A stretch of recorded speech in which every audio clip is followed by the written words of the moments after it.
இன்னைக்கு சூப்பரான ஒரு இடம், ஒரு தோட்டம் அருமையா இருக்குன்னே நானே பார்த்ததே கிடையாது. அந்த மாதிரி ஒரு தோட்டத்த தான் இன்னைக்கு வீடியோல நான் காட்ட போறேன் உங்களுக்கு. பாருங்க, காலி இடமும் கிடக்கு கொஞ்சம் காட்டுக்கு. தென்னை, எலுமிச்சை, நெல்லி, கொய்யா எல்லாத்துக்குமே சொட்டு நீர் பாசனம். எல்லாமே தனித்தனியா இருக்கு. பாருங்க கிணறு கூட இருக்கு, சோலார் இருக்கு, ஃப்ரீ சர்வீஸ். அப்படி ஒரு அழகான ஒரு தோட்டம். செட் ரூமு, அதுக்கப்புறம் ஒரு ரூம் இருக்கு. தங்கிக்கலாம். ஆள் நின்னு தங்கி வேலை பார்த்துக்கலாம் அந்த மாரி. வேலைலாம் பெரிய வேலைலாம் கிடையாது. சுவிட்ச் போடுறதுதான் வேலை. 60 எலுமிச்சை இருக்குண்ணே. வாங்க, வாளியில பறிச்சு போட்டுருக்காரு அண்ணாச்சி. ஊடு பயிரா கொய்யா மரமும் போட்டுட்ருக்காங்க. காயும் கிடக்கு. நான் உள்ள ஒரு மரத்த எடுத்து சாப்பிட்டு பார்த்தேன். சூப்பரா இருக்கு கொய்யா கன்னு. காய்கள பாருங்கண்ணே, எவ்வளோ ஒரு அழகா இருக்கு. இளநீ பாருங்க.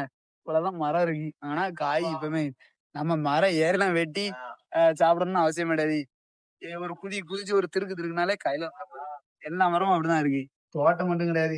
மாடு 10 மாடு போட்டு வளர்க்கறதுக்கு தொழுவும் போட்டிருக்காங்க. பாருங்க செட்டு போட்டு ஜம்முன்னு வச்சிருக்காங்க. உள்ள வைக்க ஸ்டோரேஜ் பண்றதுக்கு இடம் இருக்கு. அதனால பிரச்சனை இல்ல. சூப்பரான தோப்பனே. மொத்தம் 3 ஏக்கர் இருக்கு.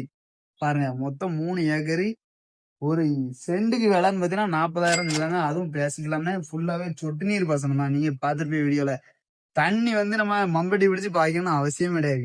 ஆட்டுக்குட்டி வளர்க்கறதுக்கும் செட்டு கிடைக்கும். ஆனா இப்போதைக்கு ஆடு இல்லாதனால வைக்க கட்டு வச்சிருக்காங்க. பாருங்க சரியான ஒரு ரூமு செட்டு. இந்த தோப்பு எங்க இருக்குன்னு பாத்தீங்கன்னா, நம்ம தென்காசி மாவட்டம் பாவூர் சத்திரம் பைபாஸ்ல இருந்து 2 கிலோமீட்டர் தூரம். பூலாங்குளத்துக்கு கிழக்கோட அந்த இடம் இருக்கு. நீங்க நேர்ல வாங்க, முடிஞ்ச அளவுக்கு மேல கொடுத்துருக்க நம்பருக்கு ஒரு போனை போட்டு நேர்ல வாங்க. ரேட் என்ன சொல்லுவாருன்னா, ஒரு சென்ட்டுக்கு 40,000 சொல்லுவாங்க. அதுவும் பேசிக்கலாம். மேல கொடுத்துருக்க நம்பருக்கு ஒரு போனை போட்டு நேர்ல வாங்க, குறைச்சு பேசி நான் வாங்கி தரேன்.